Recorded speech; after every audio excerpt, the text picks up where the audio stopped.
Oi, gente, bem-vindos a mais um episódio do Contando um Conto. No dia de hoje a gente vai analisar um conto de um autor que é muito famoso aqui no Brasil, que é o Machado de Assis. Mas antes de seguir diante com o conto que a gente vai apresentar, eu queria falar um pouco da história do Machado. Quem é que foi o Machado? Existe uma ideia de que o Machado de Assis, ele só é um autor que é um gênio e que do nada ele nasceu gênio e que é assim. Mas não.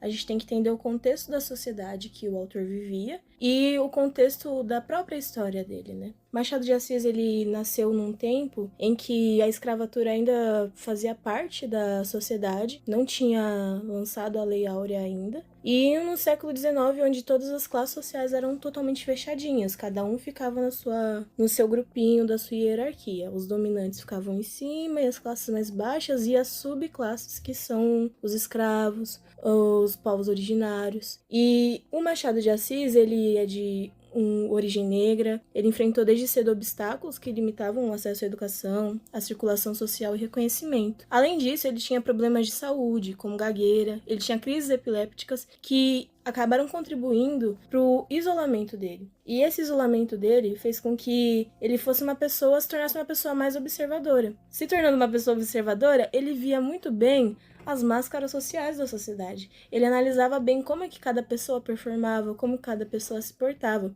E ele se tornou um escritor de crítica a essas máscaras sociais. E o seu tom é totalmente ácido, é totalmente irônico, justamente para enfrentar isso. Era a forma que ele tinha de enfrentar. Nesse contexto, a gente vai ter o conto, né, que se chama O Espelho, o esboço de uma nova teoria da alma humana. Esse título já vai trazer pra gente os contornos que vão colorir a história em geral do conto.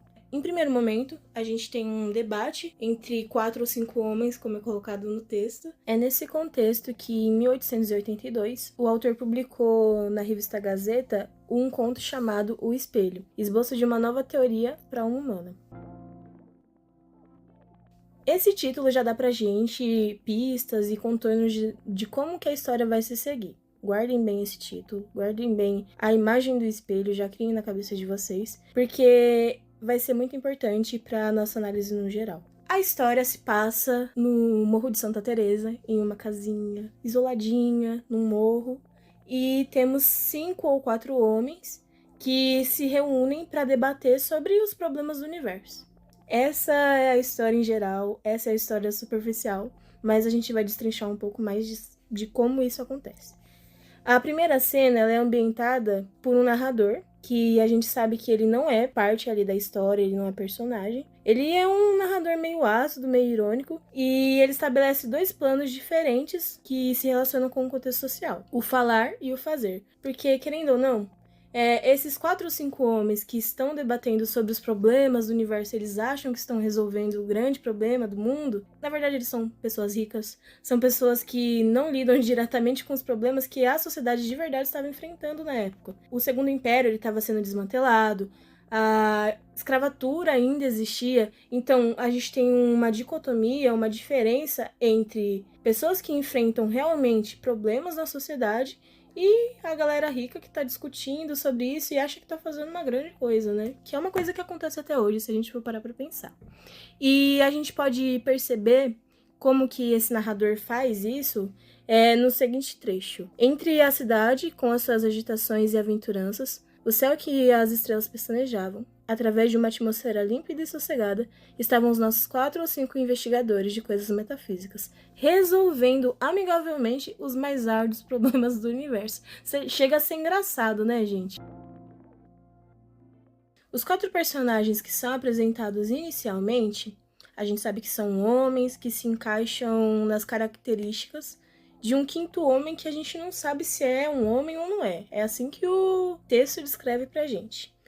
O fato de esses 4 homens não terem nome, não terem características que individualizam eles, já é uma grande pista de que o cara que está lá no fundo, que é caracterizado, que recebe o nome, e a gente sabe como que ele gosta das coisas, como que ele não gosta, já é uma grande pista de que ele vai ser a imagem central. Ele vai ser o nosso personagem principal. E o nosso personagem principal é o Jacobina, gente. O Jacobina, a gente sabe que ele é uma pessoa muito caladinha, ele fica na dele lá no canto da sala, enquanto todo mundo tá discutindo, dando risada, Ele não gosta de discutir, ele fica lá no canto, ele acha que discussão é uma coisa de seres inferiores, olha o nível, né? Então a gente pode perceber que é um cara que se acha, né? Um cara que se acha, ele é uma pessoa inteligente, ele é capitalista, provinciano, instruído e muito, muito inteligente. Guardem isso.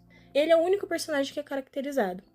E os outros 4 personagens só se encaixam no contexto social, nas posições sociais que o Jacobina se encaixa. Em um certo momento, a discussão que está acontecendo nessa casa aí de Santa Teresa, ela chega num ponto de divergências. Todo mundo está discutindo, ninguém chega a um acordo, e a dúvida que está mais afetando todo mundo ali naquele contexto é: qual a natureza da alma humana?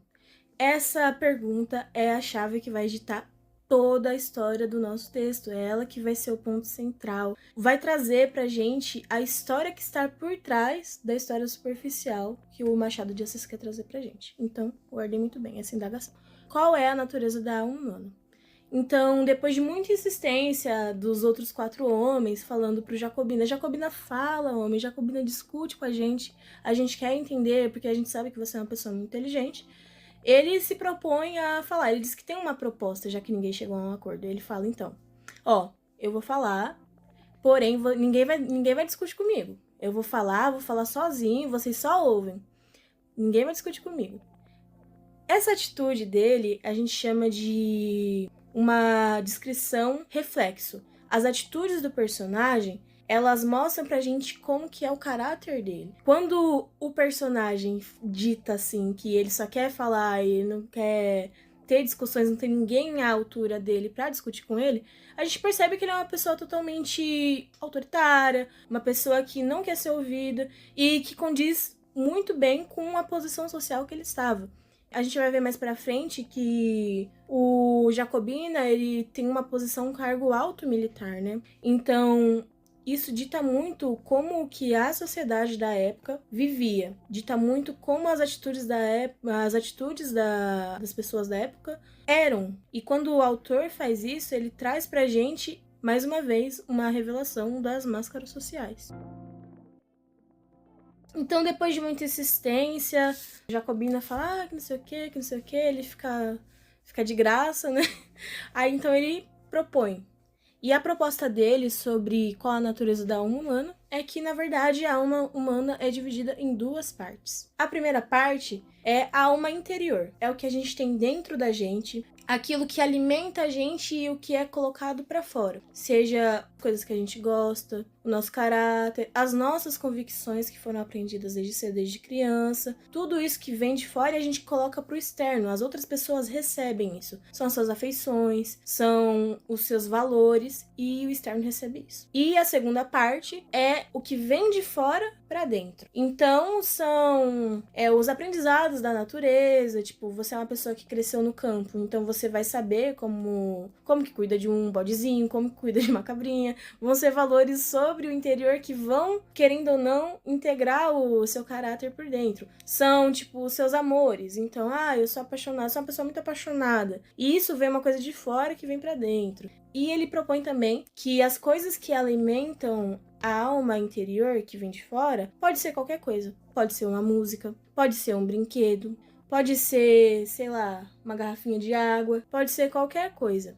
Em geral, essas 2 partes são o que tornam um homem uma pessoa completa, uma pessoa de alma completa. Em seguida, ele afirma que a alma humana ela pode mudar tanto de natureza como estado. Olha, gente, vamos pensar. Quando você era criança, o que alimentava sua alma externamente poderia muito bem ser um brinquedo. Mas conforme você vai crescendo, alguma coisa pode ganhar mais valor para você externamente e te alimentar, como um amor, como, sei lá, uma coisa material mesmo, sabe? Então, a alma, ela pode mudar. E para especificar isso, o autor traz pra gente uma intertextualidade. Ele traz uma referência de Shakespeare. Ele pega um personagem de uma peça do Shakespeare que se chama O Mercador de Veneza e ele cita, é o Shylock o nome do personagem.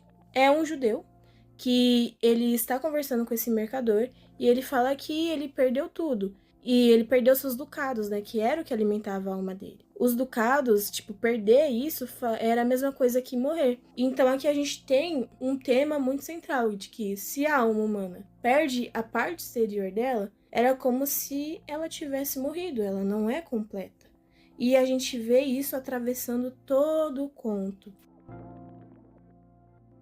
Júlio Cortázar, um dos maiores escritores e críticos literários do século XX, propõe distinção entre duas formas de conto predominantes. A diacrônica, que se encaixa na escrita do Edgar Allan Poe, que também foi um outro grande escritor de terror, depois pesquisem, muito bom, tem o tema central que une uma cadeia de ligação da vida inteira. Ou seja, quando o conto ele tá na forma do Allan Poe, ele conta a vida inteira de um personagem. E cada episódio, cada causa, ela se junta para poder explicar por que tá acontecendo aquilo na vida do personagem.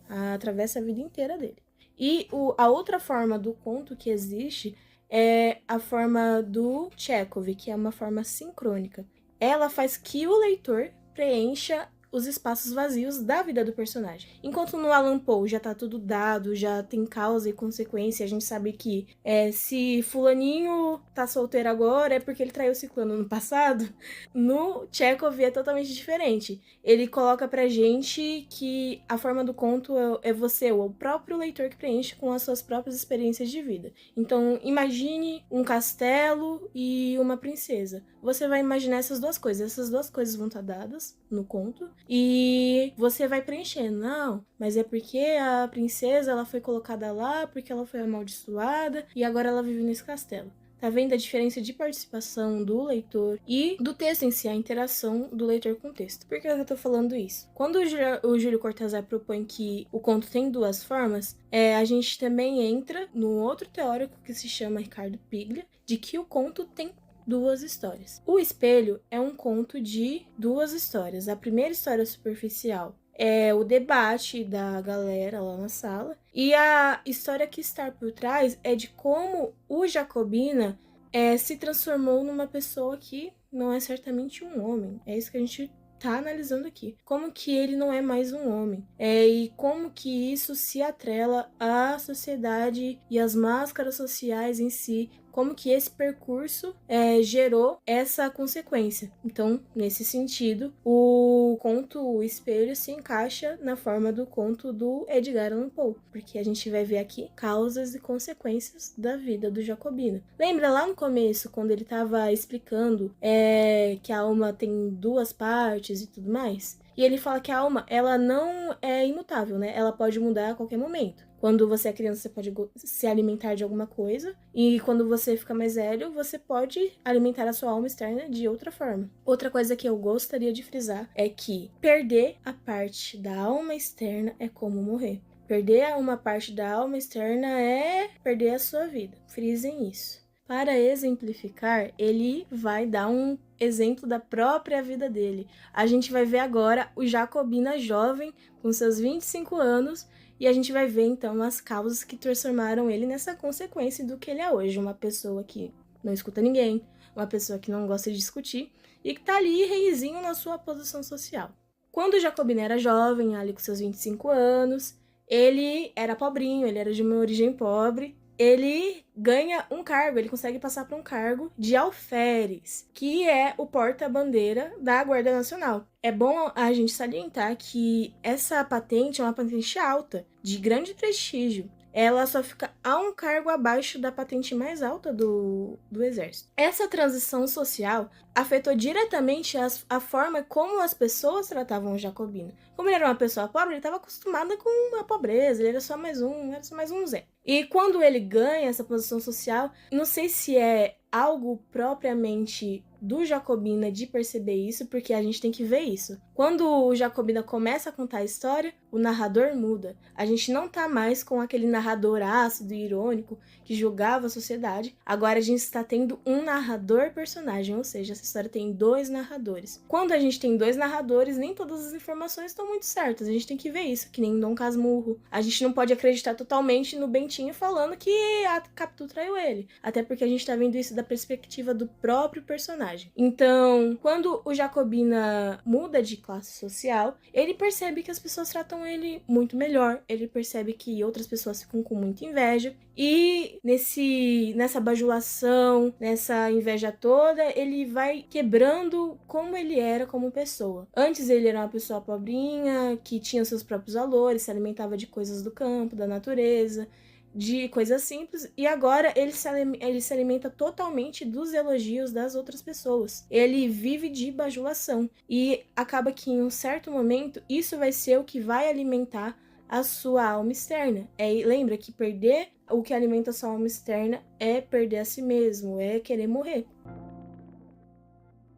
Jacobina, ele é convidado por uma tia para ir passar um mês morando com ela, porque ela quer ver a farda do Jacobina. Porque essa farda vai ser o que vai representar a posição. Ele é um alferes agora, ele é uma pessoa totalmente diferente. Eu acho que é legal a gente se atentar para como que essa tia é, como que ela é descrita no conto. Ela é uma pessoa de muitos humores, ela bajula muito Jacobina, e as pessoas que estão à volta dela também pegam esse exemplo e tratam o Jacobina como se fosse um deus. No período que ele está lá, nessa estadia, os escravos, o pajé, que também vai acompanhar, todo mundo trata o Jacobina como se fosse um deus. E em dado momento, o Jacobina acaba perdendo totalmente o que ele era antes. Ele não é mais o Joãozinho. Agora ele é o alferes, tanto que só assim que a tia dele se refere a ele. É o senhor alferes isso, o senhor alferes aquilo. E de tanto bajular, ela acaba dando um objeto, que vai ser um objeto maravilhoso, e é o que nomeia o nosso conto, que é o espelho. Esse espelho, ele já começa descrito de um jeito muito engraçado, não é um espelho comum. Ele é um espelho que vem de tradições, ele vem de eras, ele vem de muito tempo. E ele é detalhado em ouro, e é totalmente distoante dos outros móveis que integram a casa. A tia dele manda pegar esse espelho, que é a maior riqueza que existe, para colocar no quarto do Jacobina e deixa lá. Lembra, gente, que perder a alma externa é como morrer. Acontece uma situação no conto. A filha da tia fica doente e ela precisa se ausentar. Quando ela sai da casa e deixa o Jacobina sozinho, ele perde uma parte da alma dele, porque quem alimentava ele era a tia com os elogios. Ele é suprido em dado momento com os elogios das pessoas que ficaram na casa, os escravizados, o pajé, só que eles em algum momento somem. Os escravos fogem e deixam o Jacobina totalmente sozinho na casa. Ele tem que aprender a lidar agora com a sua própria solidão e com a perca da alma humana que era alimentada por outras pessoas. Ele está totalmente sozinho. Nisso ele fica em um limbo de solidão, de querer morrer, de querer comer, e em que ele não vê saída. A sua alma tá partida. Ele é só metade de um homem que ele não é mais. Porque ele não é mais um homem. Agora ele é o cargo, ele é o alferes. E ele fica penando, e em algum momento ele tem uma ideia de se olhar no espelho. Quando ele olha no espelho pela primeira vez, a gente vê que o espelho, na verdade, é um mediador que reflete a alma do Jacobina. Quando ele olha, ele vê um borrão. Por quê? Porque ele vê somente a metade da alma. Ele só vê aquilo que ele não é mais. Ele não é mais aquele homem que é atrelado à natureza. Agora, ele era o cargo, mas como quem alimentava com bajulações e tudo mais foi embora, não tem mais nada. É só a metade de uma alma oca. Então ele vê um borrão. E ele tem muito pavor disso quando isso acontece, e ele nunca mais olha no espelho, e ele fica nesse limbo. A tia dele não volta, os escravos já foram embora, ele tá totalmente sozinho, e o tempo começa a ser para ele uma tortura. É como se o tic-tac do relógio, que também é uma intertextualidade que o Machado de Assis traz pra gente de um escritor muito famoso. É como se o tic-tac penetrasse na pele do Jacobina e deixasse ele louco. Ele chega a um ponto de insanidade. E, querendo sobreviver a essa insanidade, ele decide, então, colocar a farda que sua tia pediu para ele trazer. Quando ele coloca essa farda e se olha diante do espelho de novo, lembra? O espelho mediador da alma. Então ele tá completo. Ele é uma alma completa, porque agora ele não é mais o Jacobina. Ele é o alferes, ele é o cargo. Ele enxerga a sua alma completamente, não mais um borrão. E o conto se encerra assim, com a história do Jacobina, confirmando que a alma pode mudar. E, em geral, traz pra gente, o autor, Machado traz pra gente, uma crítica muito ácida de como que o outro, a alteridade, pode influenciar em como a natureza da nossa alma é. As máscaras sociais, as posições sociais, um cargo que a gente consegue pode influenciar na nossa essência como pessoa, em detrimento de tudo que a gente já conheceu. E o Machado traz pra gente essa grande crítica, que as mudanças, elas podem acontecer e mudar a sua essência, mas cabe de cada pessoa, cada indivíduo, ver o que completa a sua alma humana. Essa foi mais uma análise do Contando o Conto. Você pode checar todos os outros episódios e todos os outros contos aqui mesmo nessa playlist do Spotify. E é isso, muito obrigada!